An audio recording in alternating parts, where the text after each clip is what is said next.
నమస్తే friends, welcome to Roja's kitchen. ఈరోజు చేయబోయే రెసిపీ జొన్న రొట్టెలు. మీకు జొన్న రొట్టెలు చేయడం రాదా, లేదా ఎప్పుడు చేసినా గట్టిగా వస్తున్నాయా? అయితే ఈ వీడియో ఫుల్గా చూడండి. ఈ వీడియోలో నేను సూపర్ ఈజీగా 2 పద్ధతులు చూపించబోతున్నాను.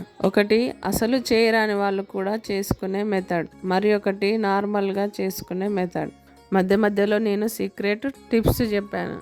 ఆ సీక్రెట్ టిప్స్ ఫాలో అయితే ఇప్పటి వరకు జొన్న రొట్టెలు చేయరాని వాళ్ళు కూడా ఫస్ట్ టైంలోనే ఫాస్ట్గా పర్ఫెక్ట్గా చేసుకుంటారు, నేను చెప్పినట్టు ఫాలో అయితే.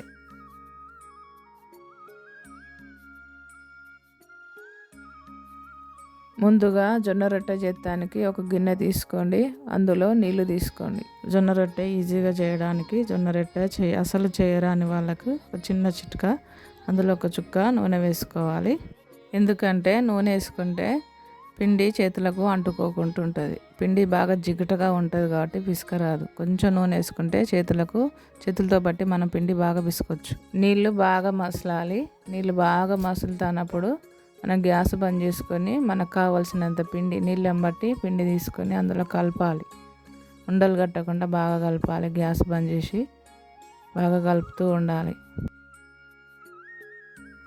ఇలా కలుపుకున్నాక బాగా కలుపుకున్న పిండిని ఒక బేషన్ తీసుకొని బేషన్లోకి ఆ పిండిని మొత్తం వేసుకోవాలి. పిండి మొత్తం డబ్బాలోకి తీసుకున్న పిండి వేడిగా ఉన్నప్పుడే పిండిని బాగా పిసుక్కోవాలి. పిండి బాగా కాలుతుంది కాబట్టి చేతులను నీళ్ళతో ఇలా అనుకుంటూ పిండిని బాగా కలుపుకోవాలి. చూడండి పిండిని ఎలా కలుపుతున్నానో. పిండిని పిసుక్కుంటూ బాగా కలుపుకోవాలి.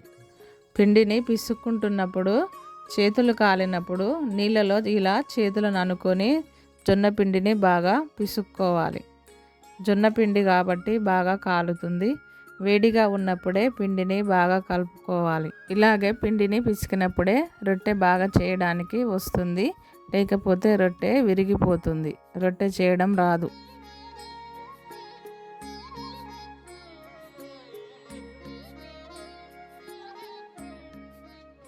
పిండిని బాగా ఇలా పిసికాక ఇప్పుడు మనకు రొట్టె కావాల్సినంత సైజులో పిండి ముద్దలు చేసుకోవాలి.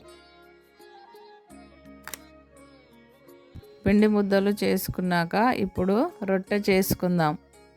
నేను ఇక్కడ 2 పద్ధతులలో ఈజీగా జొన్న రొట్టె ఎలా చేయాలో చూపించబోతున్నాను. అసలు జొన్న రొట్టె రాని వాళ్ళు కూడా 100% జొన్న రొట్టె చేయొచ్చు. ముందుగా ఒక ఇస్తారాకు తీసుకోండి, ఎందుకంటే సపోర్ట్ కోసం రొట్టె చేసినాక తీసుకోవడానికి. అలాగే ఒక పల్సటి కవర్ను తీసుకోండి. లైట్గా కొన్ని వాటరు చల్లుకోవాలి. చల్లుకున్నాక జొన్నపిండి ముద్ద కవర్ మీద పెట్టుకొని ఒక డబ్బాతో జాగ్రత్తగా ఇలా చేసుకోండి. మధ్యలో డబ్బాకు కొంచెం లైట్గా నూనె అంటించుకొని రొట్టె రౌండ్గా వచ్చేటట్టు చేసుకోండి. కవర్తో రొట్టెను ఎడమ చేయి అరచేతిలోనికి జాగ్రత్తగా తీసుకొని కుడి చేతిలోనికి రొట్టెను జాగ్రత్తగా వేసుకొని కవర్ను ఎడమ చేతితో తీసుకొని జాగ్రత్తగా రొట్టెను జాగ్రత్తగా పేనపై వేసుకోవాలి. వేసుకున్నాక మంటను హై టు లో పెట్టుకొని రొట్టెను కాల్చుకోవాలి. చూసారా రొట్టె ఎంత బాగా పొంగిందో? మీరు కూడా ఇలా చేస్తే ఇలాగనే పొంగుతుంది. జొన్న రొట్టె బాగా కాలాలి, బాగా కాలితేనే టేస్ట్ ఉంటుంది. ఇంకొక రొట్టె ఎలా చేయాలో చూపించబోతున్నాను, జాగ్రత్తగా చూడండి.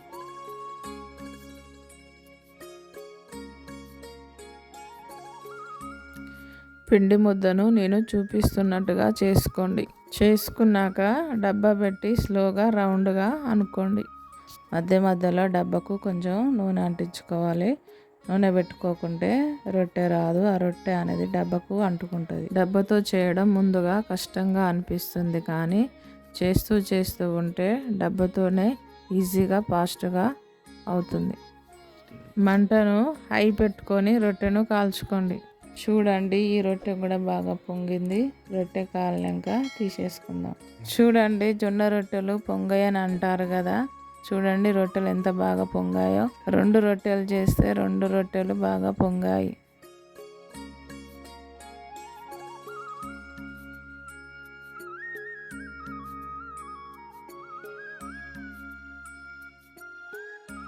ఇప్పుడు జొన్న రొట్టె రెండవ పద్ధతిలో చూపించబోతున్నాను. ఈజీగా ఫాస్ట్గా అసలు చేయరాని వాళ్ళు కూడా ఈజీగా చేసేటట్లు. ఇప్పుడు ముందుగా పైన కూడా రొట్టెపై కవర్ పెట్టుకొని చపాతీ కోలతో జొన్న రొట్టెను రౌండ్గా చపాతీలాగా జాగ్రత్తగా చేసుకోవాలి. ఇలా పైన కవర్ పెట్టుకొని చేస్తే చపాతీలాగా ఈజీగా వస్తుంది. జాగ్రత్తగా అనుకున్న రొట్టెను పై కవర్ తీసేసి అదే విధంగా రొట్టెను పేనపై వేసుకోవాలి. వేసుకున్నాక ఈ రొట్టెను కూడా బాగా కాల్చుకోవాలి. చూడండి, ఈ విధంగా కూడా రొట్టె చేస్తే రొట్టె బాగా పొంగింది. జొన్న రొట్టెలలో high fibre, proteins, calcium, iron పుష్కలంగా ఉంటాయి. కాబట్టి బరువు తగ్గడంలో, షుగర్ లెవెల్స్ తగ్గడంలో చాలా హెల్ప్ చేస్తుంది. అంతేనండి, జొన్న రొట్టె రెడీ అయింది.